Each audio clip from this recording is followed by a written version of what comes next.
surga dan malaikat bersukalah.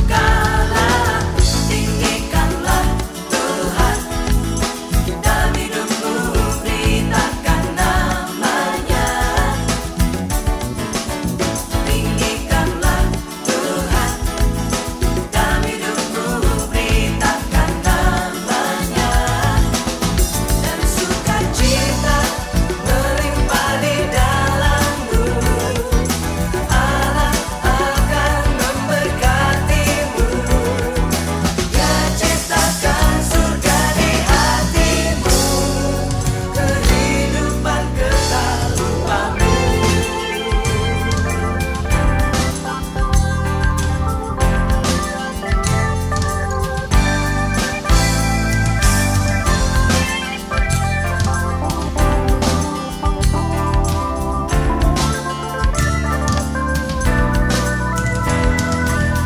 Tinggikanlah Tuhan dalam hidupmu, beritakan namanya. Tinggikanlah Tuhan dalam hidupmu, beritakan namanya. Tinggikanlah Tuhan dalam hidupmu, beritakan namanya. Tinggikanlah Tuhan dalam hidupmu, beritakan namanya. Dan sukacita melimpah di dalammu, Allah akan memberkatimu. Dia ciptakan surga di hatimu, kehidupan kekal untukmu.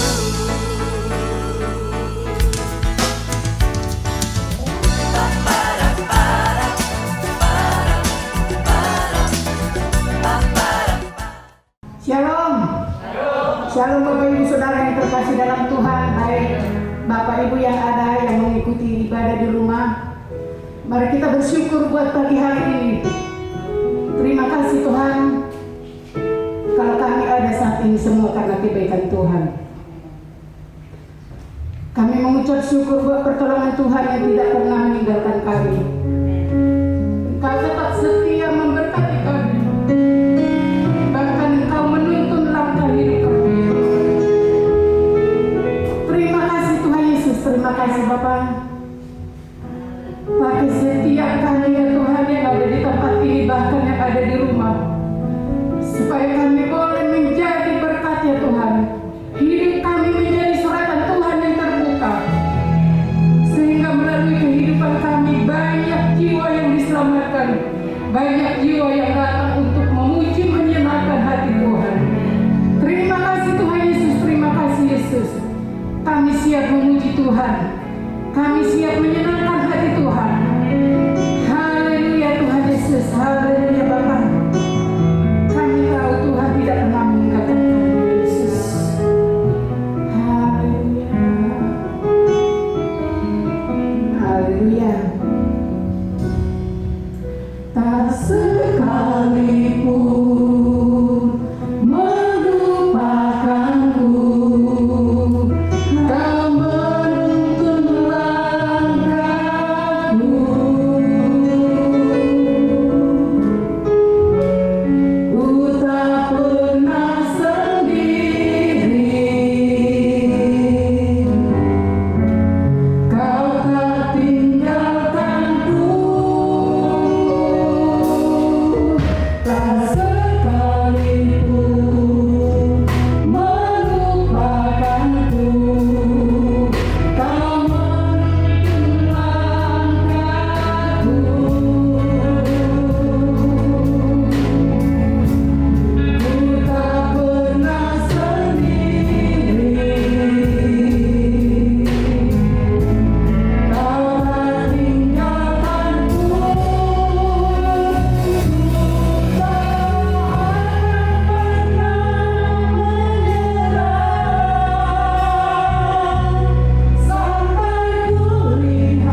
untuk pagi hari ini Tuhan, di mana kami boleh berkumpul Tuhan bersama-sama di tempat ini Tuhan untuk memuji dan memuliakan nama Tuhan.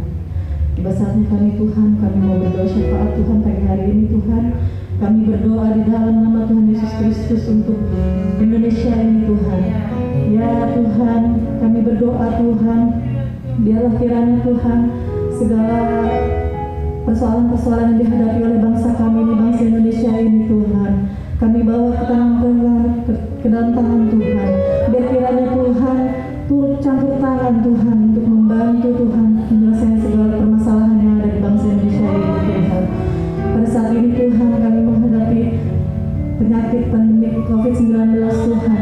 Kami berdoa di dalam nama Tuhan Yesus Kristus, Tuhan memakai semua Tuhan, para dokter Tuhan, para ahli-ahli Tuhan, peneliti Tuhan untuk memberikan dapat menemukan obat Tuhan untuk penyakit ini Tuhan. Di dalam nama Tuhan Yesus Kristus, kiranya Tuhan turut bekerja campur tangan Tuhan. Terima kasih Bapa, terima kasih Yesus. Kami juga berdoa Tuhan untuk Presiden kami Tuhan, Pak Jokowi Tuhan, dan Wakil Presiden kami Tuhan, Pak Maruf Amin Tuhan, dan juga para menteri-menteri Tuhan yang ada Tuhan, sehingga pejabat-pejabat yang rendah sekalipun Tuhan. Kami berdoa di dalam nama Tuhan Yesus Kristus, Tuhan berikan hikmat pada mereka Tuhan, agar mereka boleh bekerja dengan baik Tuhan, agar mereka boleh Tuhan memberikan segala apa yang menjadi kebutuhan bagi bangsa ini Tuhan. Terima kasih Bapa, terima kasih Yesus. Pada pagi hari ini Tuhan kami berdoa Tuhan buat Ibu Gembala kami Tuhan di sini Tuhan. Di dalam nama Tuhan Yesus Kristus, penyertaan Tuhan sempurna kasih pujian Tuhan. Di dalam pelayanannya Tuhan lebih lagi Tuhan berkati Tuhan. Di dalam nama Tuhan Yesus Kristus segala kebutuhannya juga Tuhan cukupkan Tuhan. Terima kasih Tuhan, terima kasih Tuhan. Hanya di dalam nama-Mu Tuhan, pada pagi hari ini kami juga berdoa Tuhan, kami membawa setiap jemaat yang ada di tempat ini Tuhan. Kiranya penyertaan Tuhan juga ada atas setiap jemaat kami Tuhan. Agar pagi hari ini Tuhan, setiap jemaat-Mu yang hadir Tuhan di tempat ini Tuhan, maupun yang mengikuti ibadah online dari rumah Tuhan, Tuhan berikan hikmat, Tuhan berikan berkat Tuhan, agar dapat dalam ibadah pelayanan pagi hari ini Tuhan mereka boleh mendapatkan berkat Tuhan. Terima kasih Bapa, terima kasih Yesus. Kami mau Tuhan agar Tuhan hadir di tempat kami ini Tuhan pagi hari ini dalam ibadah kami Tuhan, melawat setiap kami Tuhan. Terima kasih Bapa, terima kasih. Hanya di dalam nama-Mu Tuhan kami sudah berdoa dan mengucap syukur. Haleluya. Amin. Bapa di surga, tiba saatnya kami akan memberikan korban persembahan. Kami ingin memberikan yang terbaik buat Engkau ya Tuhan pagi hari ini. Berkati seluruh sidang jemaat-Mu pada hari ini ya Tuhan. Terima kasih ya Tuhan. Kami mau memberikan dengan penuh sukacita di dalam Engkau.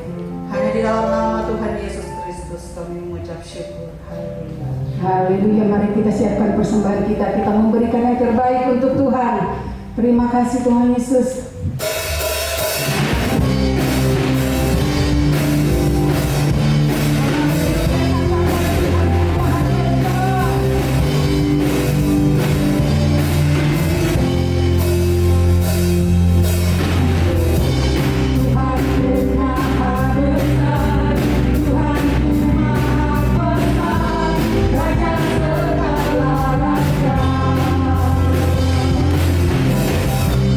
Katakan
siapkan hati kami ya Tuhan untuk diisi kebenaran firman-Mu ya Tuhan. Terima kasih Yesusku. Terpujilah Engkau ya Tuhan.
Singkapkan hal-hal yang tersembunyi sehingga kami bukan hanya mengerti dengan pertolongan Tuhan, kami juga mampu menjadi pelaku-pelaku firman. Kami siap diberkati oleh kebenaran firman Tuhan di dalam nama Tuhan Yesus Kristus. Haleluya, amin. Silakan duduk. Shalom. Puji Tuhan. Bapak Ibu Saudara terkasih, pada kesempatan yang indah ini saya akan share kebenaran firman Tuhan, bagaimana kita mengerjakan hal-hal yang mungkin selama ini kita abaikan, yaitu jiwa-jiwa. Orang-orang Kristen tidak hanya dihidupkan oleh Injil, tetapi mereka juga dipanggil untuk menghidupi Injil. Memberitakan Injil adalah satu keharusan. Kalau kita baca di 1 Korintus 9 ayat 16 mengatakan seperti itu. Satu keharusan. Itu bukan pilihan, tapi satu keharusan. Kalau pilihan dan kita bisa melakukan, bisa juga tidak. Tapi ini adalah satu keharusan. Dalam memberitakan Injil kita perlu tahu beberapa hal ya, supaya kita melakukannya dengan benar. Ada beberapa pertanyaan yang mesti kita renungkan hari-hari ini. Yang pertama, siapa di antara kita yang setiap hari itu bergaul dengan orang-orang non-Kristen? Ya, puji Tuhan. Minimal di HP kita, harus jujur, di HP kita itu ada nama-nama tuh, ya. Dari sekian banyak nama, ada juga 50% nama-nama itu teman-teman kita yang non-Kristen. Kemudian pertanyaan yang kedua, siapakah di antara kita yang selama ini sering berdoa secara konsisten dan spesifik untuk nama-nama tertentu yang ingin kita injili? Ada nama-namanya, nama keluarga atau suku tertentu yang kita ingin menangkan untuk Tuhan. Ada? Puji Tuhan. Yang ketiga, pertanyaan yang ketiga, siapa dalam 1 tahun terakhir ini itu memberitakan Injil minimal 10 orang dalam setahun ini ya, minimal 10 orang. Setahun itu 12 bulan. Ada? Kita harus jujur bahwa pertanyaan-pertanyaan ini itu sangat menampar kita. Karena apa? Kita harus jujur, kita belum melakukan itu.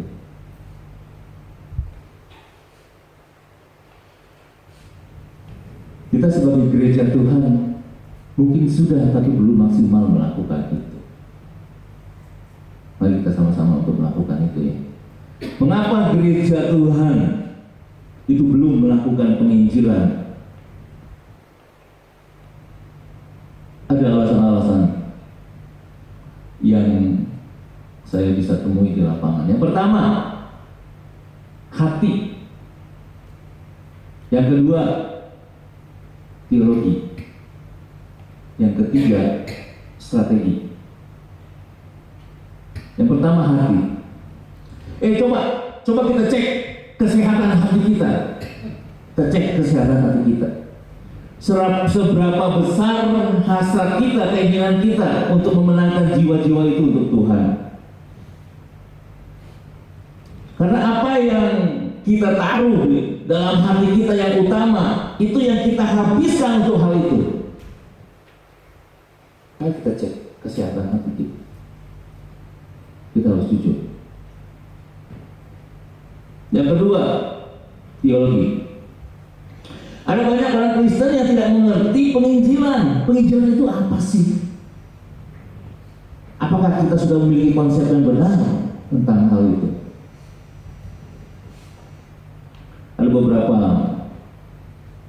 orang Kristen yang saya tanya, mereka nggak semua tuh mengerti penginjilan. Nggak semua mengerti penginjilan. Bahkan ada beberapa yang bilang kalau penginjilan itu kan tugasnya gembala, penginjilan itu kan tugasnya hamba-hamba Tuhan, penginjilan itu kan tugasnya orang-orang yang sudah dewasa rohani. Itu salah. Itu konsep yang salah. Jadi kalau teologi kita saja sudah keliru, maka kita akan enggan untuk melakukan penginjilan. Yang ketiga, strategi. Injil itu kabar baik. Jadi kita harus memberitakannya dengan baik. Dengan cara yang baik. Kita memberitakan kebenaran dengan cara yang benar. Jadi bagaimana strategi yang tepat? Ya kita harus memberitakan kabar baik itu dengan berita yang baik juga. Artinya apa? Artinya Injil itu harus dihidupi. Bicara kekristenan adalah bicara cara hidup. Orang akan melihat kita, orang akan respect kepada kita, orang percaya kepada kita kalau kita menghidupi Injil itu. Kita harus mengerti bahwa Tuhan yang memiliki jiwa-jiwa. Strategi kita tidak lain, kita harus hidupi Injil. Karena bagi Paulus, Injil ada kekuatan Allah. Amin. Kita harus hidupi itu. Ada begitu banyak strategi-strategi. Oh, kita harus begini, kita harus begitu. Tetapi ketika Tuhan tidak ada dalam hidup kita, sia-sia. Di dalam strategi juga ada kontekstualisasi di sana. Artinya apa? Artinya kita membagikan Injil dengan cara-cara yang sesuai dengan budaya. Itu dan selanjutnya. Kita harus mengerti budaya orang yang kita injili. Oke, mari kita baca kebenaran firman Tuhan di Lukas 10 ayat 30 sampai 35. Khotbah hari ini mengerjakan apa yang diabaikan. Ini Lukas pasal 10 ayat 30 sampai 35. Jawab Yesus, adalah seorang yang turun dari Yerusalem ke Yeriko. Ia jatuh ke tangan penyamun-penyamun yang bukan saja merampoknya habis-habisan, tetapi yang juga memukulnya, dan sesudah itu pergi meninggalkannya setengah mati. Kebetulan ada seorang imam, garis bawahi, turun melalui jalan itu. Ia melihat orang itu, tetapi ia melewatinya dari seberang jalan. Lanjut. Demikian juga seorang Lewi datang ke tempat itu. Ketika ia melihat orang itu, ia melewatinya dari seberang jalan. Lalu datang seorang Samaria, garis bawahi, yang sedang dalam perjalanan ke tempat itu. Dan ketika ia melihat orang itu, tergeraklah hatinya oleh belas kasihan. Ia pergi kepadanya lalu membalut luka-lukanya. Sesudah ia menyiramnya dengan minyak dan anggur. Kemudian ia menaikkan orang itu ke atas keledai tunggangannya sendiri, lalu membawanya ke tempat penginapan dan merawatnya. Esokan harinya ia menyerahkan 2 dinar kepada pemilik penginapan itu kepadanya. Katanya, rawatlah dia, dan jika kau belanjakan lebih dari ini, aku akan menggantinya waktu aku kembali. Apa yang kita dapat dari sini? Lanjut. Kita melihat banyak orang yang masih terabaikan dan perlu pertolongan untuk diselamatkan. Yesus pada Lukas 10 ayat 30 sampai 35 itu adalah menjawab ketika ada pertanyaan dari orang Farisi, ahli Taurat, ketika ditanyakan bagaimana sih syaratnya masuk kerajaan kekal, kira-kira seperti itu. Nah, ini jawaban dari Tuhan. Selanjutnya ketika ada pertanyaan, sesamaku manusia itu apa sih? Bukannya tanpa alasan Tuhan Yesus memberi perumpamaan seorang imam, Lewi, dan Samaria pada perumpamaan ketika dia menjawab pertanyaan ahli Taurat itu. Kekristenan itu bukan hanya 2 lagu lambat, 2 lagu cepat, 1 lagu lambat, 2 lagu cepat. Kekristenan itu bukan hanya dimulai ketika kita terlahir karena orang tua kita Kristen, bukan. Kekristenan itu ketika kita mengalami realita Kristus. Artinya apa? Mengalami Tuhan dalam hidup kita. Kalau orang tua kita Kristen, kemudian kita dilahirkan, kita menjadi Kristen, otomatis belum Kristen, tapi itu agama Kristen. Kita belum dikatakan Kristen karena kita belum mengalami realita kekristenan itu. Realita kekristenan itu yang paling utama adalah menghidupi Injil. Lalu kita mau jujur, kita baca kebenaran firman Tuhan. Yang ada adalah hatinya Tuhan, yaitu apa? Menyelamatkan jiwa-jiwa. Menyelamatkan jiwa-jiwa. Mari kita baca di Roma 10 ayat 14 sampai 15.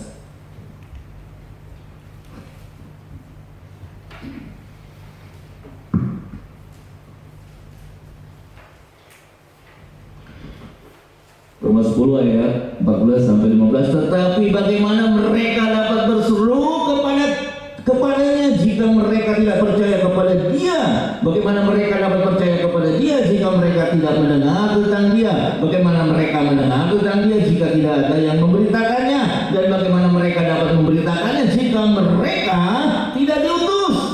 Seperti ada tertulis betapa indahnya kedatangan mereka yang membawa kabar baik. Bahasa Indonesia mengatakan mereka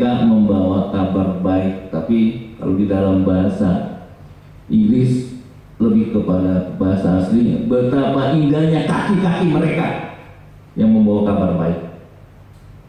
Bapak Ibu, di Palestina itu iklimnya kering, berdebu karena juga banyak pasir, padang pasir. Saya mau tanya, bagian tubuh mana yang paling kotor kalau dalam perjalanan di padang pasir? Kaki. Bagian mana yang paling bau? Kaki. Benar? Yang bau dan yang kotor itu akan menjadi bagian yang paling indah. Bagi siapa? Bagi orang yang membawa kabar baik. Katakan amin. Haleluya. Lanjut. Imam dan orang Lewi, orang yang aktif bekerja di rumah ibadah tetapi tidak mengerjakan sesuatu yang terpenting.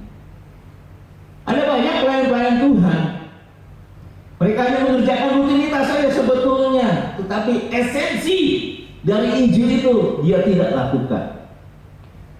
Ketika tadi kita baca ya, ketika imam jalan turun dari Yerusalem ke Yeriko dan dia lihat orang yang sedang sekarat, dia tidak menghampiri orang itu, bahkan dia meninggalkan orang itu.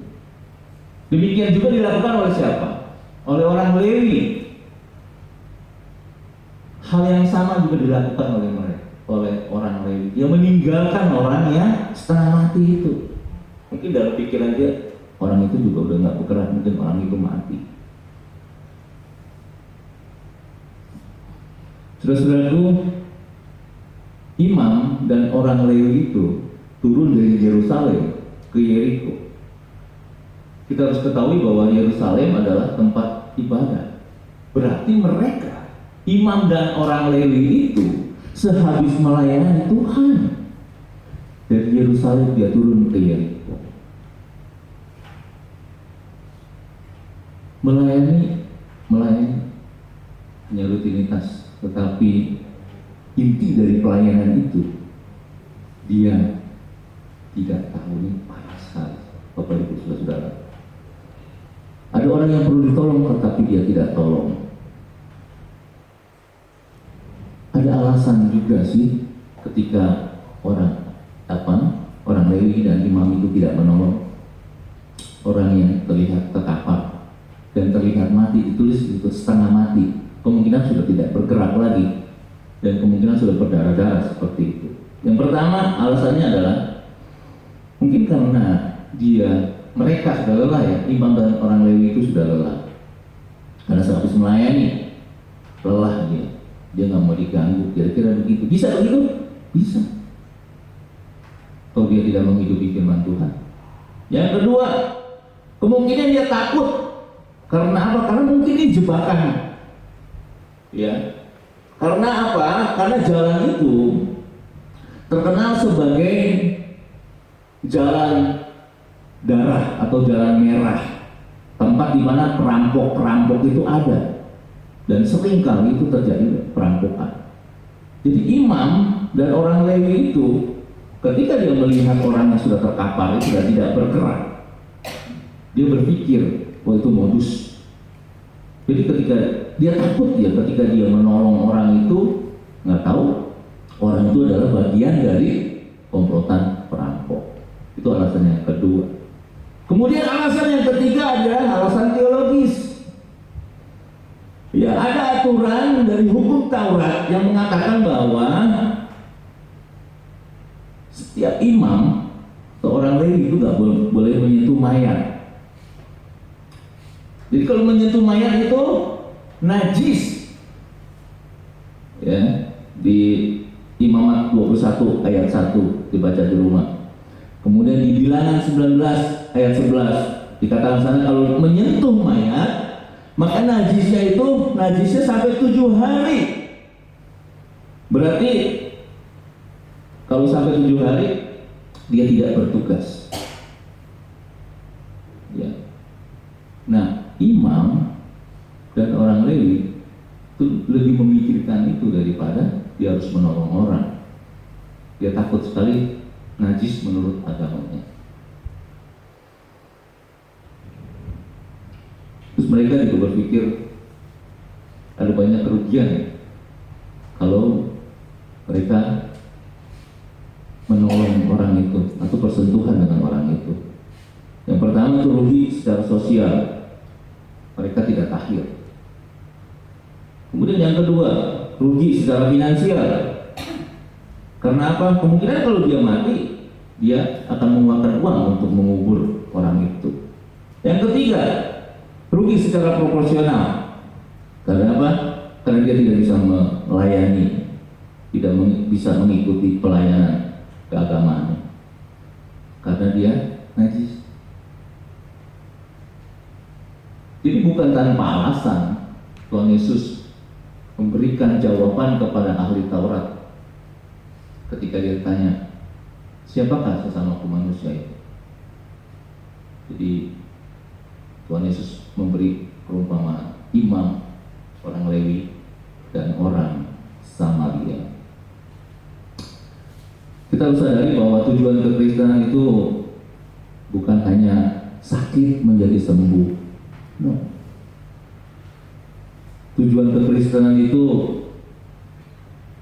tidak sepicik itu, ya. Karena pada level-level tertentu, lini tertentu, doa kesembuhan itu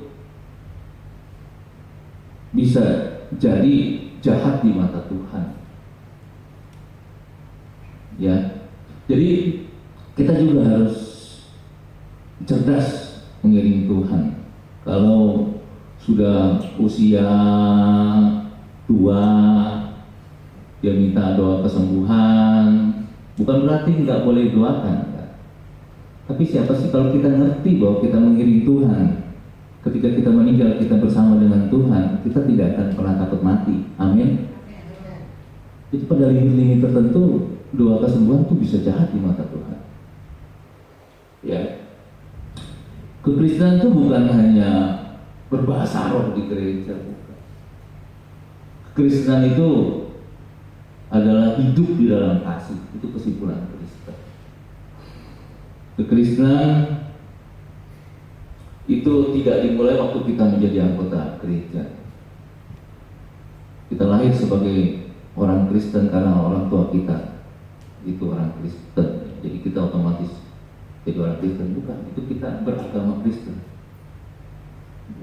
Jadi kekristenan kita itu harus dimulai ketika kita mengalami Tuhan. Nah ini isi hati Tuhan ketika kita mau berbagi. Kita harus memberitakan kabar baik itu kepada banyak orang.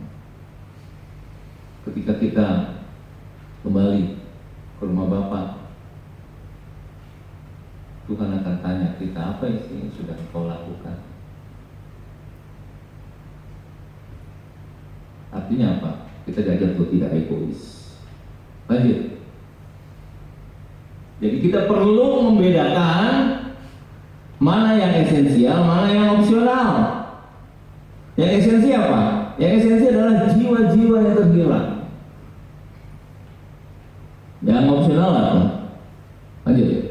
Itu fasilitas pelayanan, jabatan dalam pelayanan. Fasilitas pelayanan dan jabatan pelayanan tidak terlalu penting. Yang penting adalah jiwa-jiwa. Jadi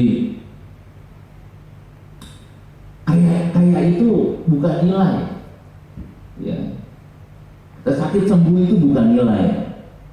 Nah, kasih itu baru nilai. Ya, ketika kita sakit kemudian kita sembuh, ada sukacita? Ada. Nah, sekarang orang Buddhis, orang Buddha sakit, sembuh, dia ada sukacita nggak? Ada, nggak ada bedanya. Tetapi ketika orang sakit sembuh, dia terima Tuhan Yesus, dia bertobat, itu luar biasa sukacitanya. Karena kita katakan ketika ada satu orang bertobat, maka ada sukacita di surga. Mereka bersukacita di surga, beribu-ribu malaikat. Amin. Itu baru nilai. Jadi kita harus mengerti mana yang esensi. Amin. Kita harus mengerti.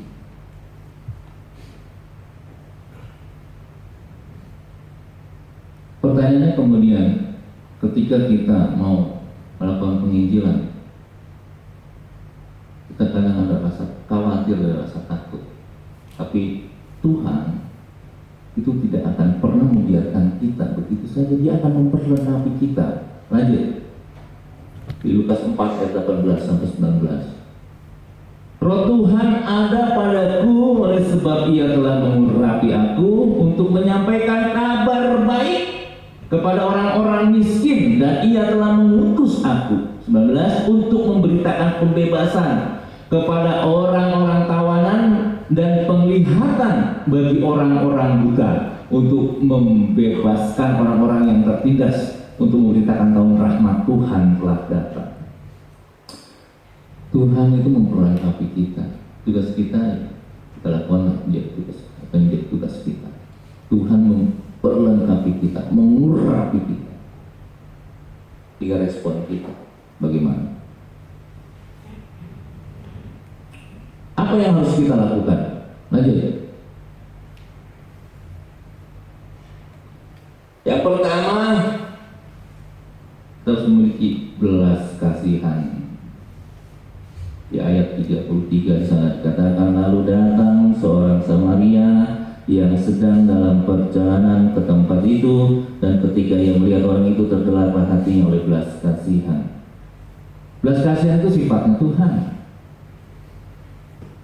Istilah belas kasihan itu dalam bahasa Ibrani, dalam bahasa Yunani, dalam Alkitab kira-kira artinya begini: menunjukkan belas kasihan, merasa simpati dan mengasihani, kira-kira seperti itu. Ya, belas kasihan itu sifatnya Tuhan. Di Mazmur 86 ayat 15 dikatakan tidak terbatas belas kasihan Tuhan. Ada sepanjang masa, tidak kunjung gagal, selalu diperbaharui setiap hari. Ratapan 3 ayat 22 sampai 23. Bapak Ibu, kalau kita baca kitab di Yohanes 11 ayat 33 sampai 35, Yesus pun menangis ketika melihat Maria dan Marta menangisi kematian Lazarus, dan kemudian Lazarus dibangkitkan. Ada belas kasihan di sana. Kalau kita baca juga di Matius 14 ayat 14, bagaimana Yesus mengasihi orang-orang yang berkerumun, ingin apa? Ingin disembuhkan. Akhirnya Tuhan hadir di situ dan menyembuhkan mereka yang sakit. Di Markus 1 ayat 40 sampai 41, Yesus pun berbelas kasihan kepada orang yang punya penyakit kusta, dan Tuhan mentahirkan dia. Ada belas kasihan. Jadi kita pun harus melakukan ada belas kasihan. Itu yang pertama. Yang kedua, kita mau repot. Mau repot itu karena ada hal yang harus kita kerjakan. Kita membutuhkan tenaga, ada fasilitas yang ada dalam kita, materi juga. Ya, mau repot itu karena apa? Karena kita peduli pada yang lemah, yang tak berdaya. Kalau kita baca di 1 Yohanes 4 ayat 26b, sana dikatakan bahwa kita harus mengasihi orang yang saudara kita yang kelihatan, tetapi kita tidak mengasihi. Sebetulnya kita membenci saudara kita ya. Kalau kita yang kelihatan aja kita tidak kasih, bagaimana Tuhan yang tidak kelihatan? Jadi sejatinya kepedulian itu bukan bicara soal tindakan besar di luar kemampuan kita, tetapi kepedulian itu didasari oleh kasih terhadap sesama yang diwujudkan dalam tindakan-tindakan yang spontan. Ini orang Samaria. Saya mau jelas baik sedikit saja tentang orang Samaria. Bagi orang Yahudi, orang Samaria itu najis. Orang Samaria itu hasil dari kawin campur. Kalau saya runut lagi ke belakang berabad-abad, itu pertikaian antara orang Samaria dengan orang Yahudi. Itu bisa nggak cukup 2 jam di sini.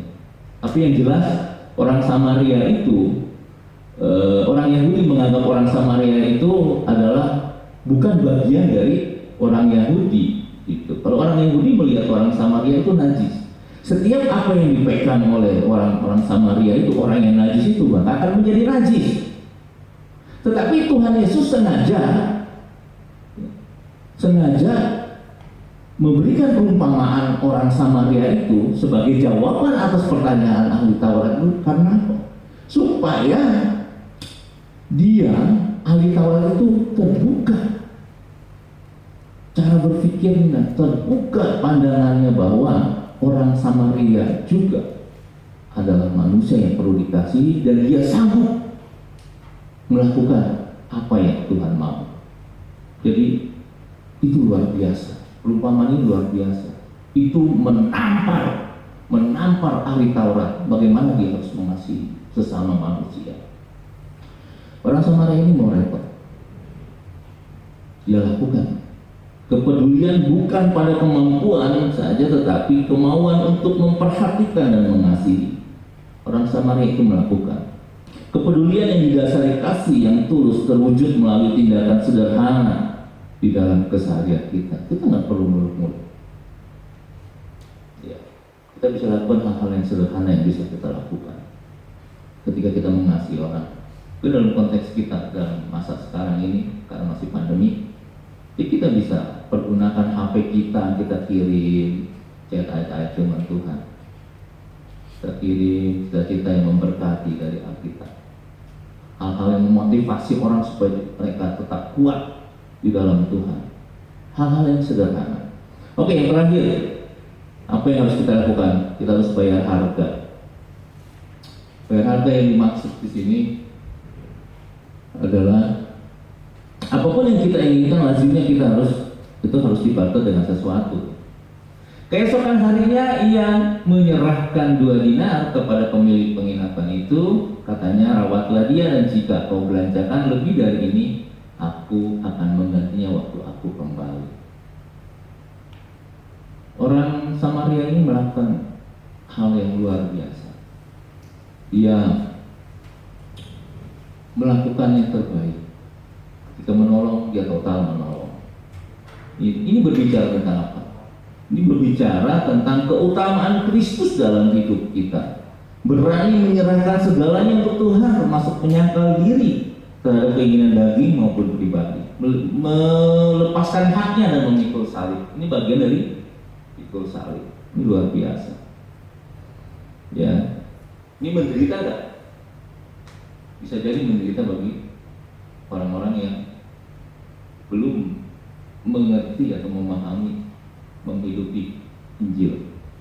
Kalau kita baca di Filipi 1 ayat 27 sampai 30, mengatakan begini: hanya hendaklah hidupmu berpadan dengan Injil Kristus, supaya apabila aku datang, aku melihat, dan apabila aku tidak datang, aku mendengar bahwa kamu teguh berdiri dalam satu roh dan sehati, sejiwa, berjuang untuk iman yang timbul dari berita Injil, dengan tiada digetarkan sedikit pun oleh lawanmu. Bagi mereka semua itu adalah tanda kebinasan, tetapi Injil bagi kamu tanda keselamatan, dan itu datangnya dari Allah. Sebab kepada kamu dikaruniakan bukan saja untuk percaya kepada Kristus, melainkan juga untuk menderita untuk Dia dalam pergumulan yang sama seperti yang dahulu kamu lihat padaku dan yang sekarang kamu dengar tentang aku. Dia ada bayar harga. Paulus melakukan hal ini luar biasa. Paulus dia bayar harga. Jadi ayat ini menjelaskan bahwa dalam mengikut Tuhan, kita bukan saja mendapatkan karunia, namun juga kita itu harus bayar harga. Ya, kata menderita di sini adalah tidak hidup serupa dengan dunia. Jadi kita harus bayar harga. Dunia menghancurkan orang-orang yang terpinggirkan, tetapi kita harus peduli kepada mereka. Oke, lanjut. Nah, ini adalah cerita tentang bagaimana bala keselamatan. Kalau di sini dikenal sebagai bala keselamatan, ya, Salvation Army. Ini William Booth ini pendiri dari Balai Keselamatan. Balai Keselamatan. Jadi mulai pelayanannya dengan penuh kasih di Inggris, ya, melayani orang-orang yang terpinggirkan, orang-orang miskin. Dia pernah jadi kaya, tetapi karena satu dan lain hal kemudian bangkrut karena ayahnya menjadi seorang pecandu alkohol, kemudian meninggal. Dia usia 13 tahun, begitu merasa kesepian. Yang jadi hiburan dia cuma agama. Jadi dia memperdalam agama, kemudian dia terpanggil menjadi seorang pendeta, kemudian dia menjadi pendeta metodis. Dia menjadi pengkhotbah keliling, dan satu ketika dia bertemu dengan misionaris ketika dia sedang berkhotbah di satu jalan di depan satu kafe. Kemudian dia bergabung, William ini bergabung, dipanggil sama misionaris itu. Nah, inilah saatnya. Nah, dia melayani orang-orang yang miskin, orang terpinggirkan. Lanjut. Ada satu hal statement dia yang ini juga sangat berguna bagi kita. Dia bilang gini, jangan berdoa, tolong kami, berkati kami. Tetapi berdoa, Tuhan, siapa yang dapat kami tolong, dan aku mau menjadi berkat. Ini luar biasa. Saudara-saudara kekasih dalam nama Tuhan, hari-hari ini adalah hari-hari terakhir. Tuhan mengingatkan kita untuk kita melakukan apa yang menjadi tugas dan fungsi kita sebagai anak-anak Tuhan. Mungkin saat ini kita masih mengalami pandemi, tapi itu tidak menyurutkan kita untuk kita bisa melakukan sesuatu untuk pekerjaan Tuhan, untuk membagikan kasih kita kepada orang-orang yang terabaikan. Amanah aku mengatakan, pergilah, jadikan segala bangsa, semua bangsa murid.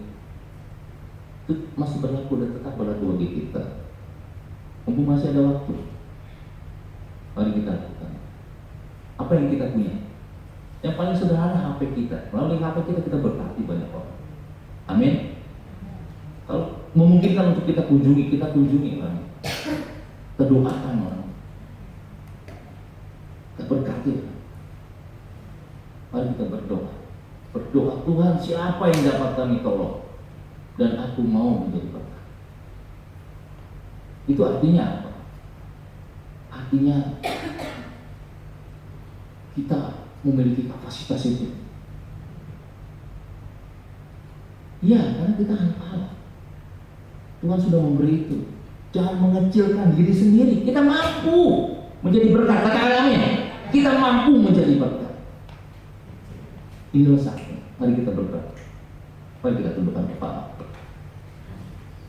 Bapak, terima kasih untuk kebenaran firman Tuhan pada pagi ini yang mengingatkan kepada kami bagaimana kami harus hidup, bagaimana kami harus bergerak. Yaitu kami mau menjadi saksi-saksi Tuhan. Di luar sana ada begitu banyak orang-orang yang belum mengenal Tuhan. Oleh karena itu, pakai setiap kami. Kami tahu ketika kami merespon panggilan Tuhan, maka Tuhan memberkati kami lebih lagi. Tolong kami bukan hanya mengerti firman Tuhan pada saat ini, tetapi tolong kami untuk melakukan, dan kami berjalan bersama Tuhan, dan kami melalui hidup kami ada begitu banyak jiwa-jiwa yang dimenangkan untuk Tuhan. Terpujilah nama Tuhan. Dalam nama Tuhan Yesus kami sudah berdoa dan mengucap syukur. Amin.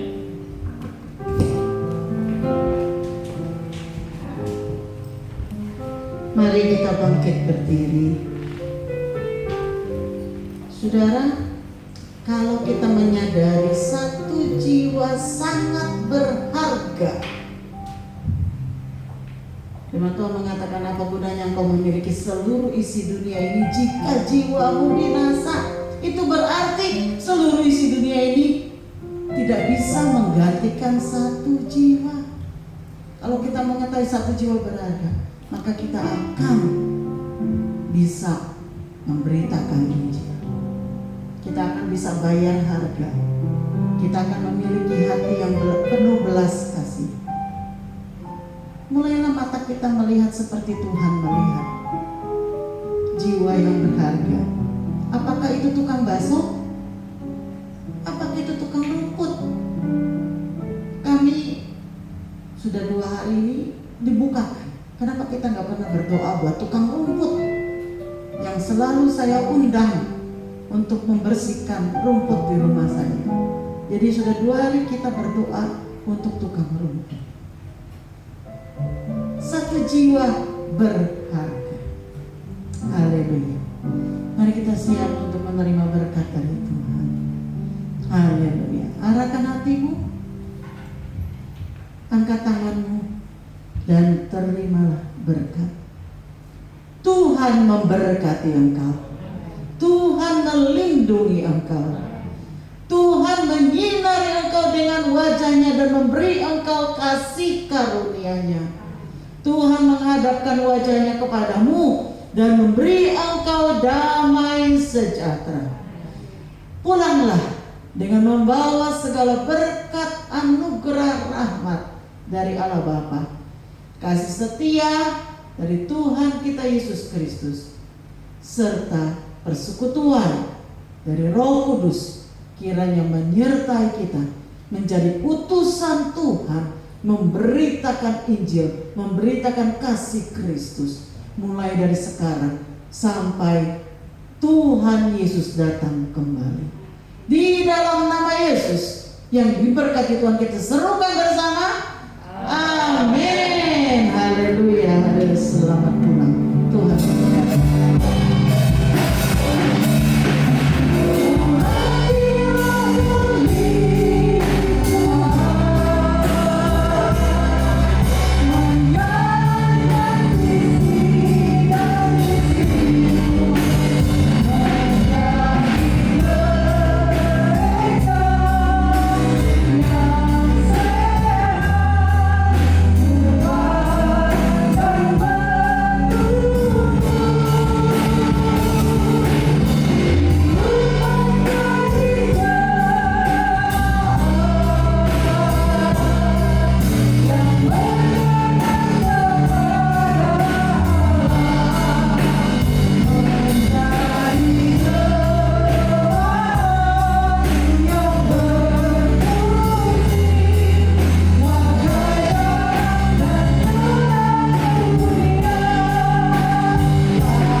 Selamat pagi, Tuhan Yesus memberkati.